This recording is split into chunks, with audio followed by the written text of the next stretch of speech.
They told you that you were lazy. And at some point, you stopped arguing back, because it explained everything too neatly. The unfinished mornings, the routines that collapsed by afternoon, the quiet shame that waited for you at night, sitting beside your phone like a witness you couldn't silence. But laziness is not a flaw of character.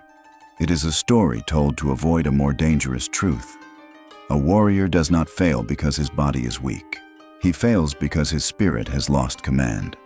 You wake with intentions sharpened like steel, convinced that today will be different. By noon, they dissolve, not from exhaustion, but from drift. Your mind pulls away from discomfort, the way an untrained horse bolts at the first sound of thunder. In ancient Japan, there was no word for laziness, only a phrase that meant a spirit without direction. A blade left untouched does not stay pure. It rusts, not because it was used too much, but because it was never commanded. Your mind is no different. You do not lack motivation. You lack structure. You do not lack ambition. You lack presence. Modern science would call this cognitive drift. Ancient systems called it a loss of inner hierarchy. Discipline was never force. It was alignment. A quiet authority that told the mind where to stand when fear whispered escape and ego begged for comfort. This is not a story about productivity. It is a story about command. And if the silence inside you has begun to feel heavy instead of empty, stay. The path is about to reveal why. The lie of laziness. He carried the word lazy the way others carry a scar, visible only to those who know where to look, but aching every time he stood still. Mornings began with resolve and ended with a locked drawer of intentions he never opened. He watched disciplined men pass him like clockwork shadows, each step measured, each habit intact, and he told himself the same story the world had told him: something is missing in you. Yet the room was loud, notifications, promises, half-finished plans, noise piled like burned ledgers on a desk no one claimed. Fear hid inside distraction, whispering that effort would expose him. Ego agreed, naming the failure a personality trait so it could sleep at night. In older systems, this was never called a moral flaw. It was called disorder. An inner hierarchy collapsed. A warrior spirit, intact, trapped in a house without rules. And houses without rules rot quietly. Transition. The first crack appears when he realizes the label protected something far more dangerous than comfort. He began to notice how the word lazy worked like a blindfold. It ended inquiry. It shut the door before the real inspection began. When a task frightened him, the label arrived early, merciful, like a pardon. This is just who you are. Neuroscience would later name it avoidance conditioning, the brain's learned escape from anticipated discomfort. Ancient teachers were less gentle. They called it a stolen identity. A warrior who accepts a false name stops training for the real one. Slowly, the truth surfaced. Nothing inside him was broken. The structure was.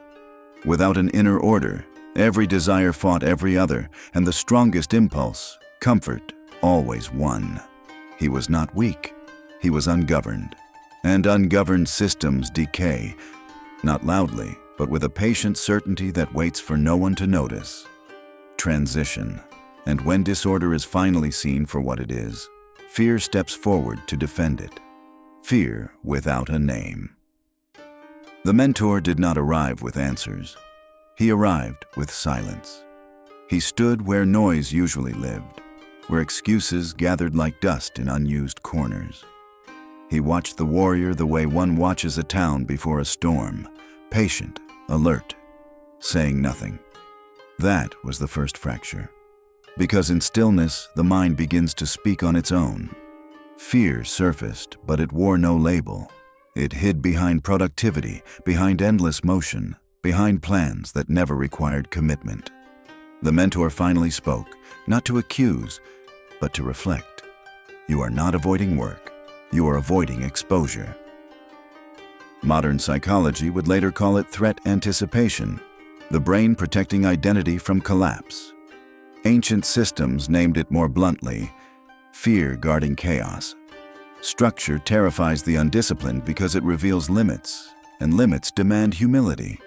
The warrior felt it then, the unease of being seen without distraction, as if a red thread had been pulled from the center of his chest.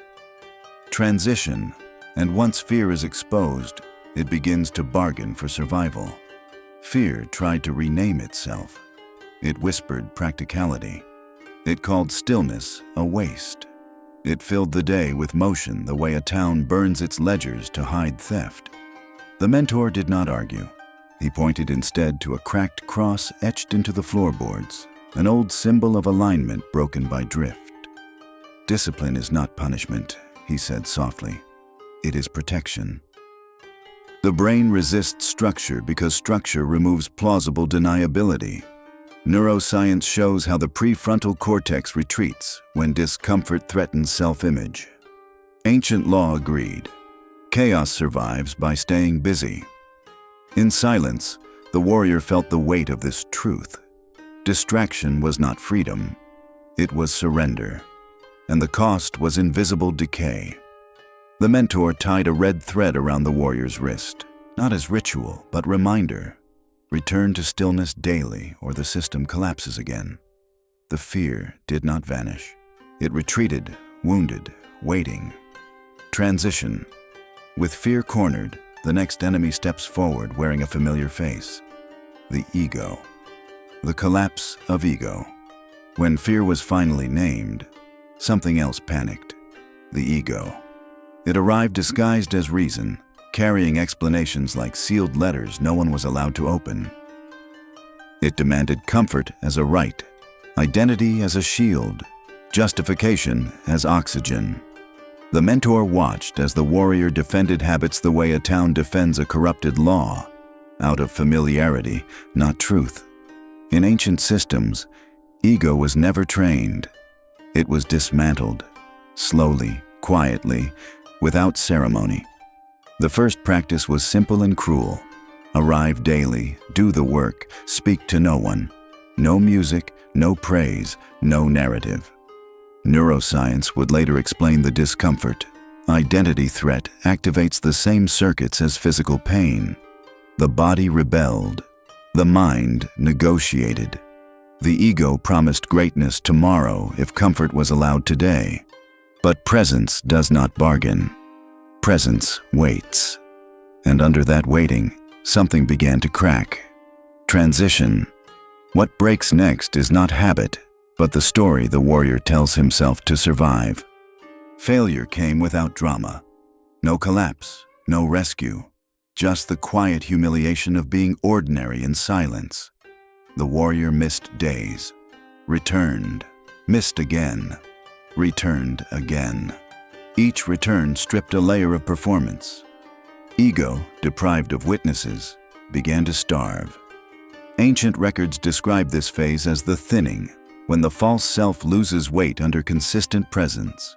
Modern psychology would call it extinction, behaviors fading when they no longer receive reward. The mentor said little, only pointing once to a locked drawer beneath the floor. Inside were names the warrior once used to survive, talented, unlucky, misunderstood. They were burned without ceremony. No ashes kept. The practice continued. Breath, repetition, arrival, and in the absence of identity, something steadier appeared. Not confidence, authority. The kind that does not announce itself. The ego did not die. It learned where it no longer ruled. Transition. With the ego displaced, silence steps forward. Not as absence, but as command. The return of silence. Silence was not introduced. It was enforced. No music to soften the edges. No speeches to borrow courage from. No inspiration to lean on when the breath grew shallow and the minutes stretched like cold iron. Only repetition. Only presence. At first, the silence screamed. Old habits rattled like locked drawers shaken from the inside. The body searched for relief. The mind hunted novelty the way a town hunts rumors during famine. Resistance surfaced, not dramatic, but persistent. Modern science would say the dopamine loop had been cut, leaving the nervous system exposed. Ancient systems said it differently. Truth appears when noise dies. The mentor offered no technique, only a rule carved into wood. Arrive, breathe, repeat. Do not ask how you feel.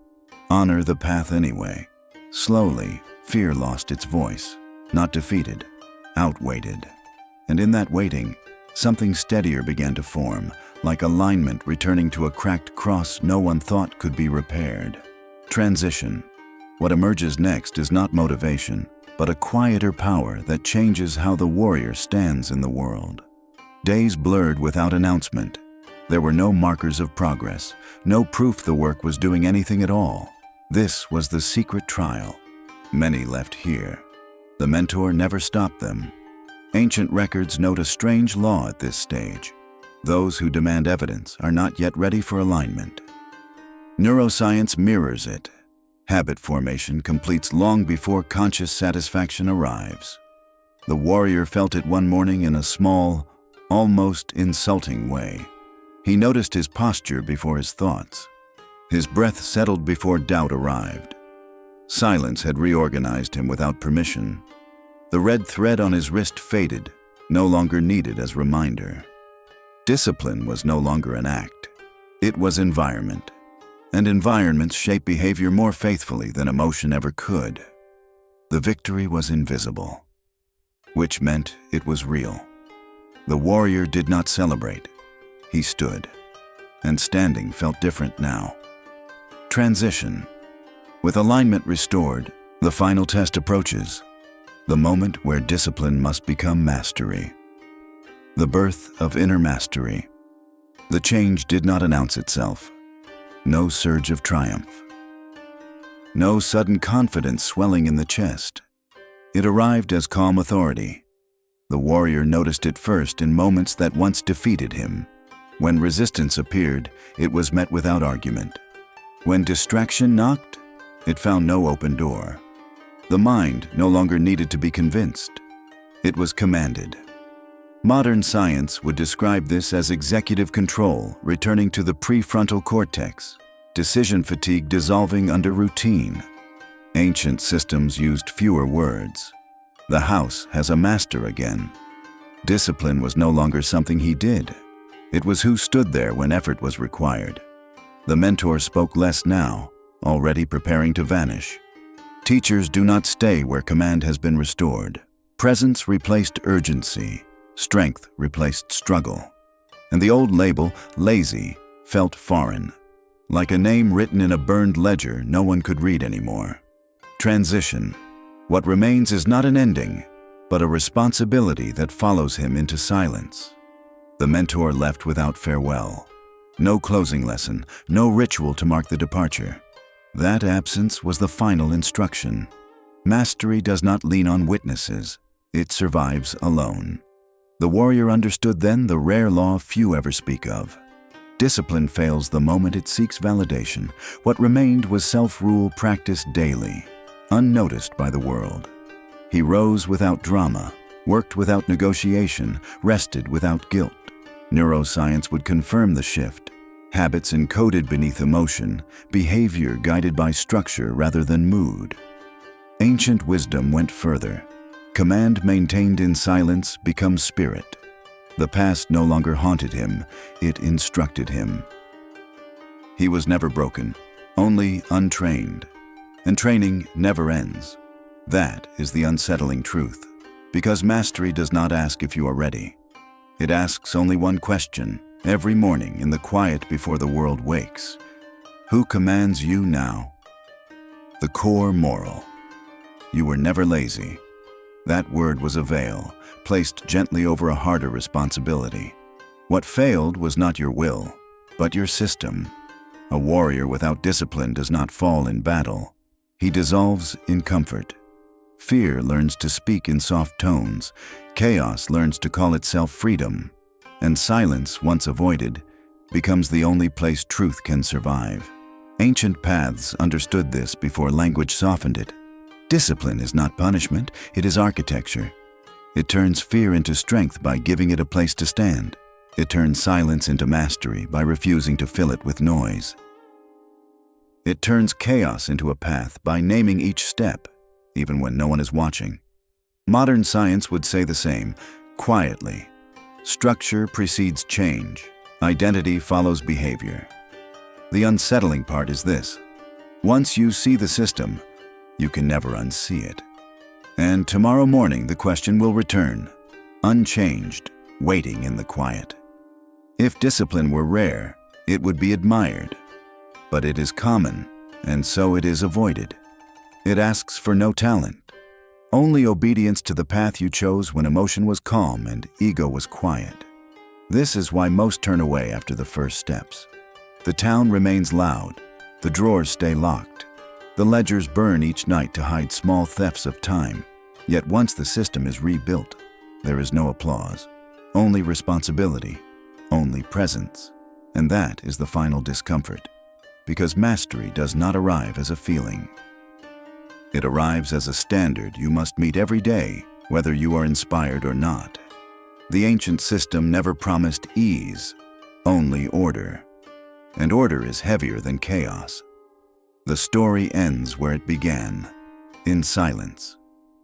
Not because the lesson is finished, but because now you can hear the question clearly. When the noise returns, will you still stand where discipline placed you?